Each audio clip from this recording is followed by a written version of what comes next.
कभी सोचा है कुछ कहानियां ऐसी क्यों होती हैं जहां लॉजिक पीछे छूट जाता है और इमोशंस इमोशंस ही सब कुछ होते हैं।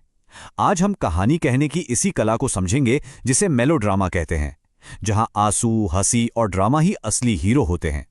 एक सीन इमेजिन कीजिए। फिल्म का क्लाइमैक्स है, जोरदार बारिश हो रही है, हीरोइन रो रही है और तभी अचानक उसके सामने वो आ जाता है जिसे दुनिया सालों पहले मरा हुआ मान चुकी थी।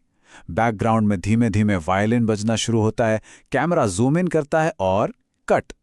अरे ये सीन तो कहीं देखा देखा सा लगता है ना? बिल्कुल, क्योंकि यही वो फॉर्मूला है जो कहानियों को यादगार बना देता है। सालों पहले बिछड़े भाई बहन का अचानक मिलना, किसी का बहुत बड़ा बलिदान देना, या फिर अच्छाई और बुराई की वो जबरदस्त टक्कर जहां अंत में जीत हमेशा अच्छाई की ही होती है। तो कहानी सुनाने का ये जो दमदार तरीका है, जहां दिल दिमाग पर पूरी तरह हावी हो जाता है, उसे एक नाम दिया गया है और वो नाम है मेलोड्रामा। तो ये मेलोड्रामा आखिर है क्या? देखिए, आसान शब्दों में कहें तो ये वो कहानी है जिसमें इमोशंस का मीटर हमेशा फुल रहता है। इसका एक ही मकसद है, दिल को छूना, चाहे वो रुलाकर हो, हंसाकर हो या गुस्सा दिलाकर। यहां सब कुछ एकदम साफ है, या तो हीरो है या विलन, बीच का कोई रास्ता नहीं। मेलोड्रामा का नाम ही देखिए, इसमें एक गहरा राज छिपा है।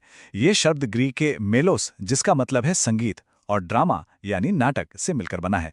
और ये बिल्कुल सही है। सोचकर देखिए, बिना उस बैकग्राउंड म्यूजिक के क्या उस इमोशनल सीन में वो दम रहता? बिल्कुल नहीं। वो संगीत ही तो है जो भावनाओं को कई गुना बढ़ा देता है। तो चलिए अब इस मेलोड्रामा का जरा पोस्टमार्टम करते हैं और देखते हैं कि इसके अंदर वो कौन-कौन से खास इंग्रेडिएंट्स हैं जो इसे इतना असरदार बनाते हैं। मेलोड्रामा बनाने की एक रेसिपी होती है जिसके 6 खास मसाले हैं। पहला, इमोशंस, बहुत सारे इमोशंस।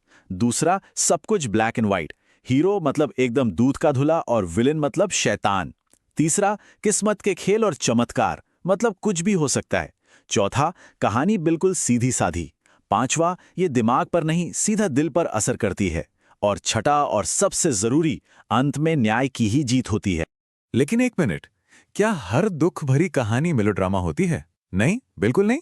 और यही समझने के लिए हमें इसकी तुलना करनी होगी ट्रेजेडी यानी त्रासदी से।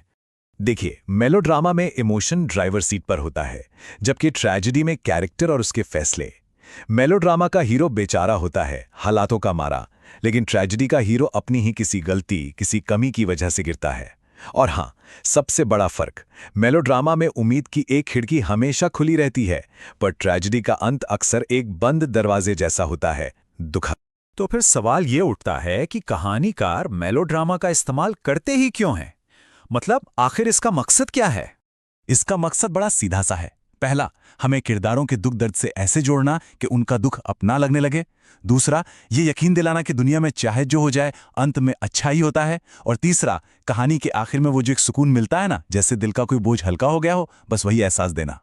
तो कुल मिलाकर मेलोड्रामा का एक ही गोल्डन रूल है, एक ही मूल मंत्र, यहां भावना तर्क से ज्यादा शक्तिशाली होती है।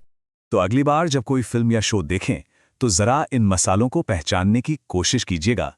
क्या कहानी में किस्मत का रोल बहुत बड़ा है? क्या किरदार अच्छे या बुरे के खांचे में फिट हो रहे हैं?